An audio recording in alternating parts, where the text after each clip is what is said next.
This is the lecture on first and second derivatives. We say a function is increasing on an x interval if it is rising from left to right during that interval. We will see an example of this in our next slide. A function is decreasing on an x interval if it is falling from left to right during that interval.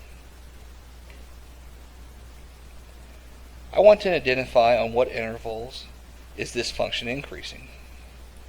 Starting down here to the right of the vertex, the function increases left to right, therefore it is increasing on the interval 0 to infinity.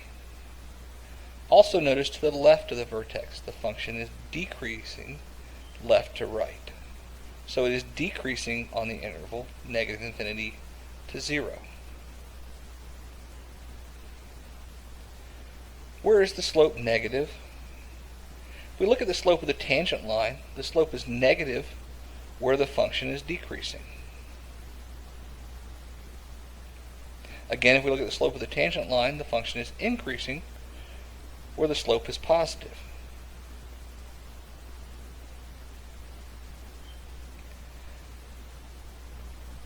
We'll look at another example. On this function, look at the point 0, 0. To the left of the point, it is increasing left to right. On the interval negative infinity to 0, similar, notice to the right of the point 2, negative 4. It is also increasing. So it is increasing on intervals negative infinity to 0, union 2 to infinity. And notice it is decreasing between 0 and 2. Again, when we talk about increasing and decreasing, we are simply talking about the x intervals where the function is increasing and decreasing. Again, notice the slope is positive, or the slope of the tangent line is positive, where the function is increasing, and the slope of the tangent line is negative, or the function is decreasing. Also notice the top of the point, where it changes from increasing and decreasing. The slope of the tangent line is 0 at these points.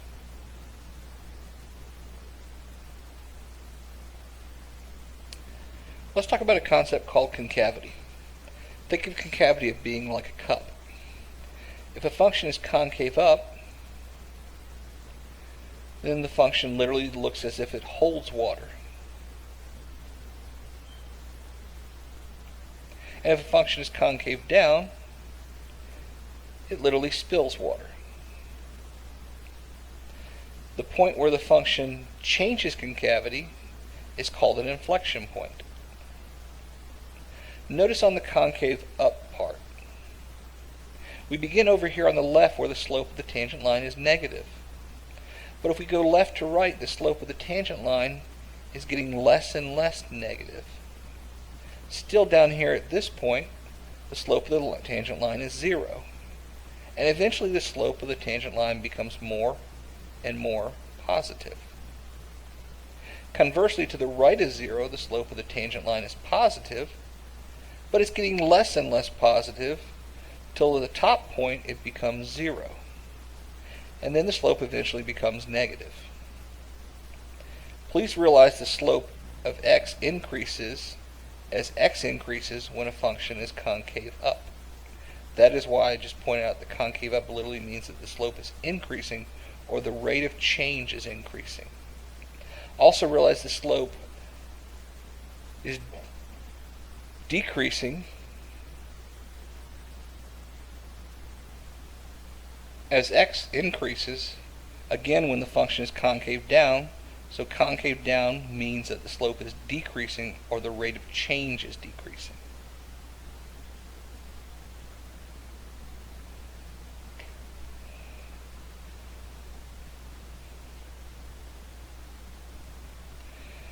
Let's discuss the graph to the right.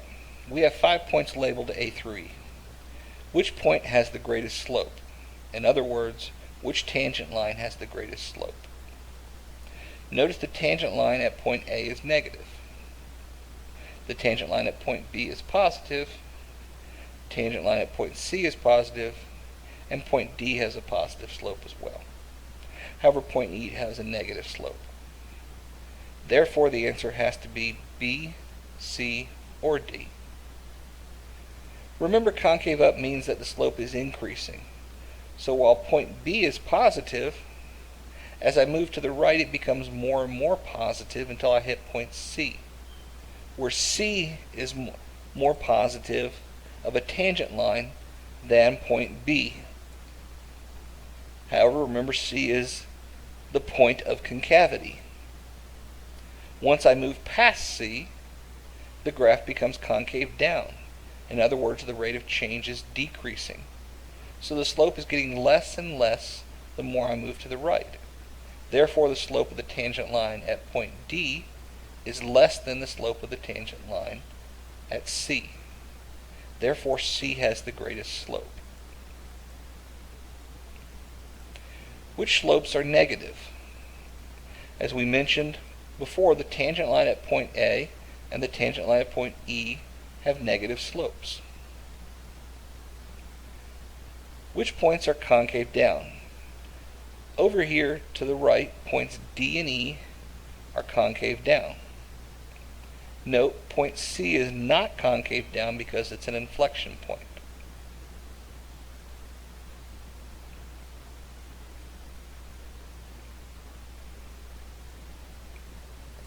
Let's look at an example of concavity. It's the hottest day of summer. The graphs below show the temperature starting at noon. The temperature starts at just over 101 degrees and rises at an increasing rate. At 2 p.m. it continues to increase, but at a decreasing rate until it reaches the hottest temperature of just over 103 degrees at 3 p.m., and the temperature decreases after that until it reaches 100 degrees at 6 p.m. Which graph below represents this? In other words, I'm increasing all the way up until 2 p.m. at an increasing rate, and then I increase at a decreasing rate. In other words, at 2 p.m. I have an inflection point. Notice my rate of change goes from an increasing rate of change to a slowing down or decreasing rate of change. Therefore, we have an inflection point at 2 p.m. Notice that graph D is the only one that shows an inflection point at 2 p.m.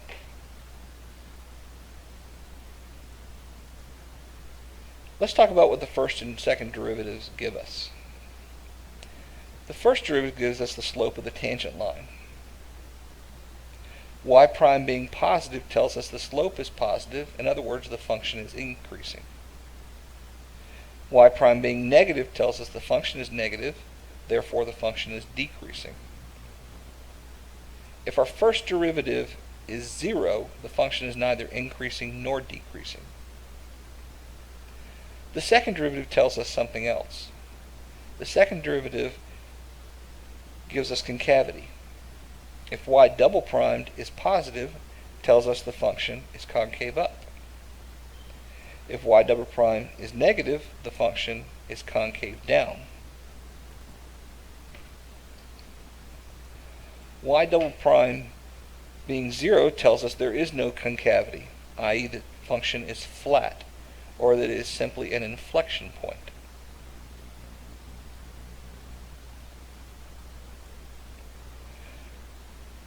Identifying the derivatives of a function from a graph. In our first example, what can we tell about our first derivative? Remember, the first derivative is the slope of the tangent line. It is clear that the first derivative is 0 everywhere in our first example. In our second example, the line is decreasing, so the tangent lines are all decreasing. Therefore, the slope of the tangent lines are all negative, and y primed is negative everywhere. In our third example, we notice that the function has a positive first derivative everywhere. Even though the first derivative was changing everywhere on the graph, the first derivative is still positive everywhere. In our fourth graph, we notice to the left of the vertex, as we go left to right, the tangent line is positive. At the top of the parabola, the tangent line is 0, and to the right, the tangent line is negative. And please realize when I say positive, negative, and 0, I mean the slope of the tangent line.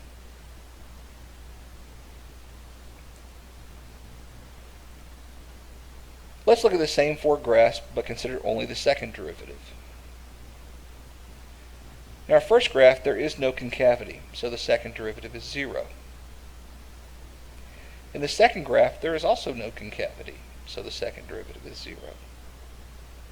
In the third graph, the function is concave up, so the second derivative is positive everywhere. In the fourth graph, the function is concave down, so the second derivative is negative everywhere.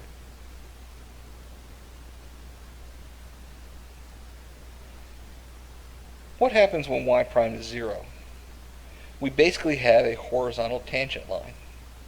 We have four behaviors for this type of event. In our first one, the graph drops down, touches the point, and comes back up like it would on a parabola facing upward. Or it goes up and touches the point, and it comes down like a parabola facing downward. Or it goes up, levels out kind of like a chair, and then keeps going upward. Or it comes down, levels out, touches like a chair, and then keeps going downward.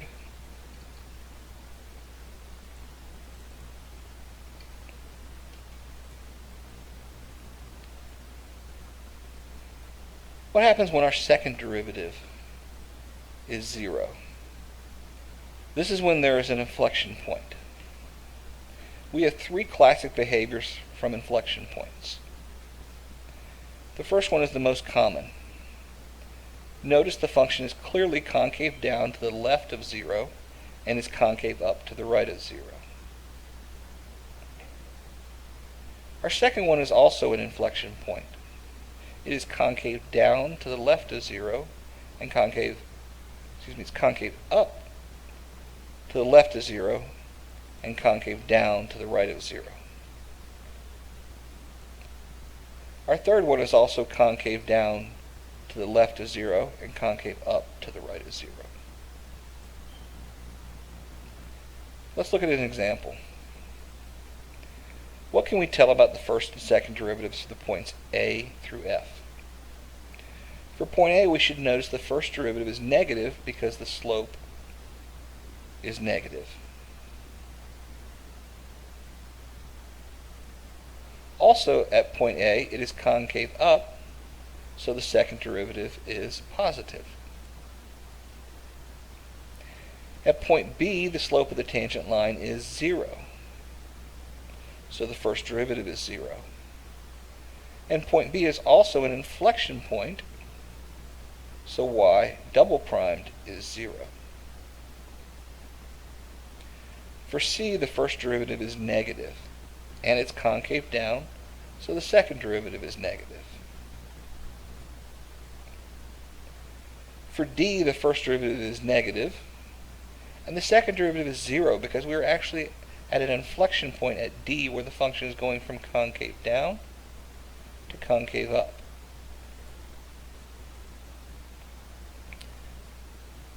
For E, the first derivative is 0, and the second derivative is positive because it is concave up. For F, the first derivative is positive, and the second derivative is positive because the function is increasing and concave up. Let's try sketching some graphs. If I ask you to sketch a graph whose function is greater than 0, it could look something like this. Notice this is just a horizontal line.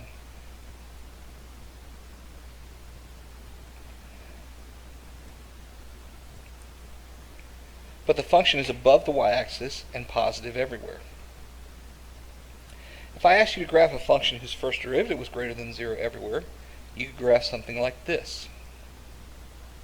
Notice the graph itself is both positive and negative because it's above and below the x-axis.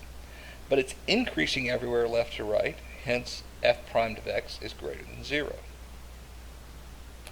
If I asked you to graph a function whose second derivative was greater than 0 everywhere, you can do something like this.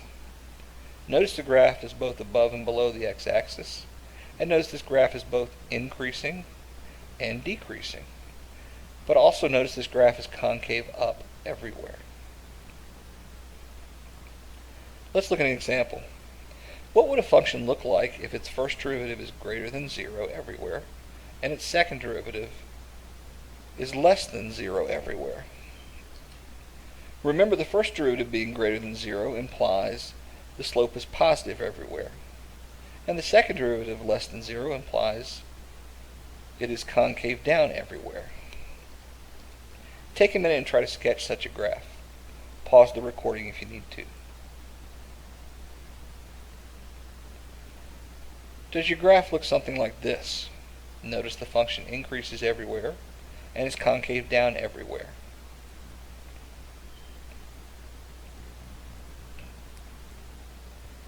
The keys to graphing. The first thing we will try to find when we graph are local min and max. An easy way to think of min and max is to picture your local min as a valley and your local max as a peak. Notice at this valley the slope of the tangent line is 0. So this is where the first derivative is 0. The same is true about the peak or local max.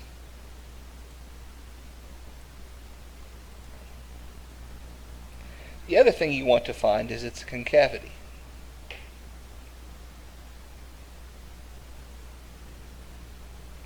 This is usually done by finding inflection points and finding out whether the function is concave up or concave down to the left and right of the inflection point.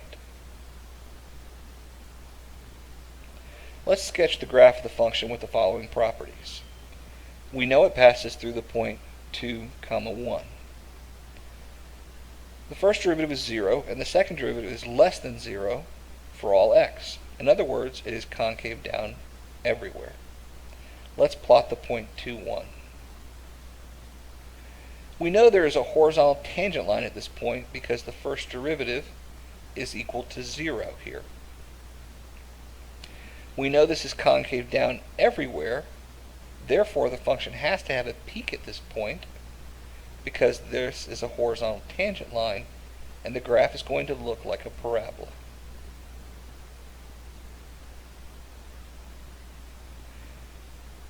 Try to sketch another one of these graphs with the following properties.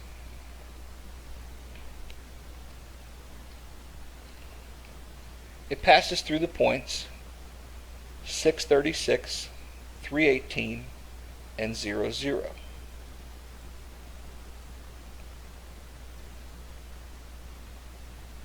We can easily plot these points. We know that f prime is 6 equals 0 and f prime is 0 equals 0. In other words, I possibly have a local max or a local min at those points because I know I have horizontal tangent lines here. We also know f prime of x is less than 0, f double prime of x is less than 0 for x greater than 3, and f double prime of x is greater than 0 for x less than 3. In other words, to the right of 3, the function is concave down, and to the left of 3, the function is concave up. If you were to sketch the function, it would look like this.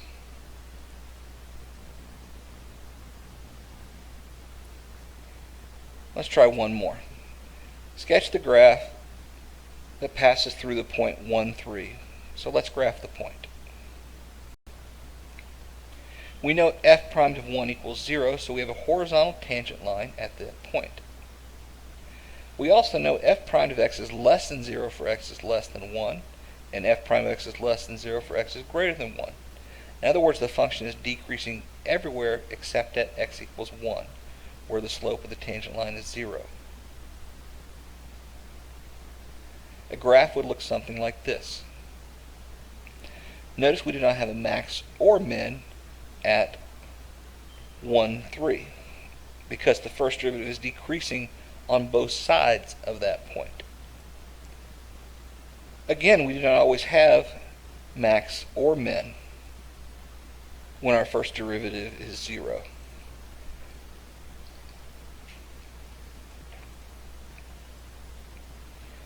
How to determine whether we have local max, min, or possibly neither? The first step is to take the derivative. Our second step, find out where the first derivative is equal to 0.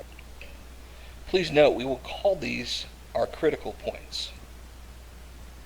The third step is to apply the first derivative test.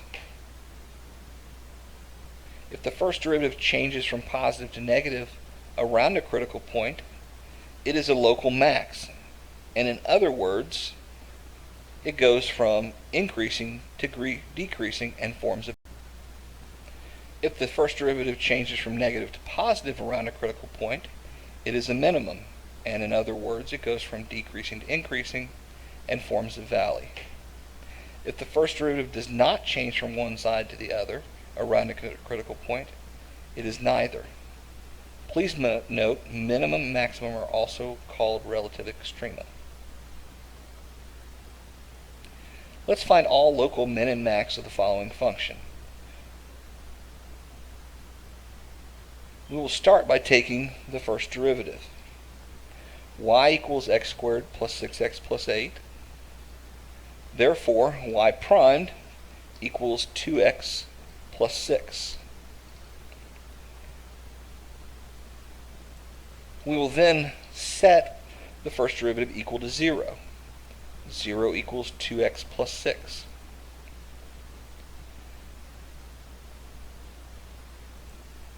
We do this so we can find our critical points. If we solve this, we get negative 3. Therefore, a critical point exists at negative 3.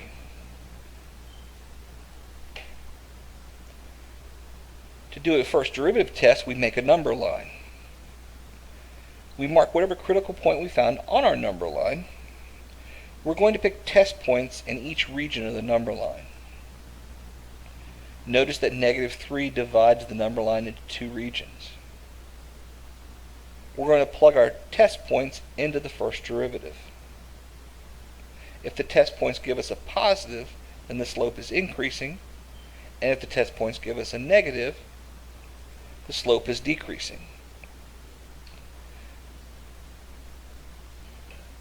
For the right region, we will plug in. If we plug in 0 into our first derivative, this gives us 6. This is a positive number, which means the slope is increasing. For the left region, we'll plug in negative 4 to the left of negative 3. Plugging in negative 4 into the first derivative gives us negative 2, which means the slope is decreasing. Notice I put negative and positive to refer to what I got when I did the test.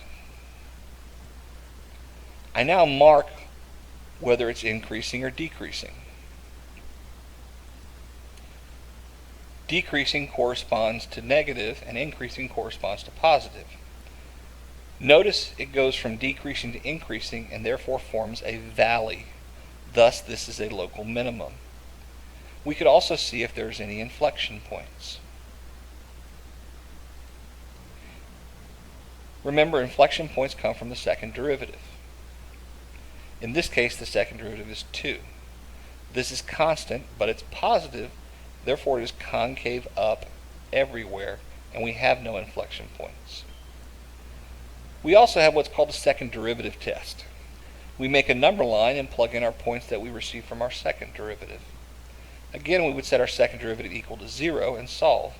But since our second derivative is always positive, it is positive everywhere, and hence concave up everywhere. Notice we still use plus and minus. However, we're not going to use increasing and decreasing. Instead, we'll use concave up and concave down. In this case, positive means concave up. Can we sketch this graph? We got x equals negative 3 as a critical point. Putting into our equation, our original equation, we get negative 1. This gives us 3, negative 1. We know it's decreasing to the left of 3 and increasing to the right of negative 3, based on our first derivative test. We also know it is concave up based on our second derivative test. Thus our graph gives us the classic shape of a parabola. Let's try one more. Find all local min and max of the following function. We start by taking our first derivative. Y equals x cubed minus 6x squared minus 36x. Y primed equals 3x squared minus 12x minus 36. We then set this equal to 0, factor, and solve. This gives us two solutions, x equals negative 2 and x equals 6. I'm going to do our first derivative test. Notice we have 2 points on our number line instead of 1 this time. This simply divides our number line into 3 sections, which means we have to do test points in each section. Take a moment to do your test points. Remember to plug them in there into the first derivative to tell whether they're positive or negative. Did everyone get positive, negative, positive for the 3 areas? Notice we can plug either into the original first derivative or the factored form of the first derivative. I would just plug into the factored form. This tells us our function is increasing to the left of negative 2, decreasing between negative 2 and 6, and increasing to the right of 6. Based on the first derivative test, x equals negative 2 is a maximum, and x equals 6 is a minimum. Are there any inflection points? This is where we take our second derivative.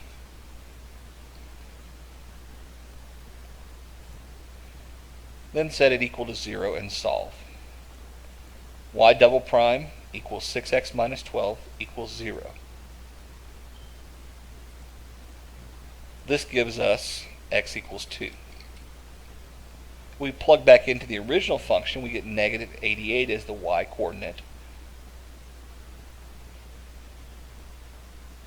For our second derivative test, we split the number line into 2 distinct regions. Again, you plug into the second derivative with your test points. This means it is concave down to the left of 2 and concave up to the right of 2.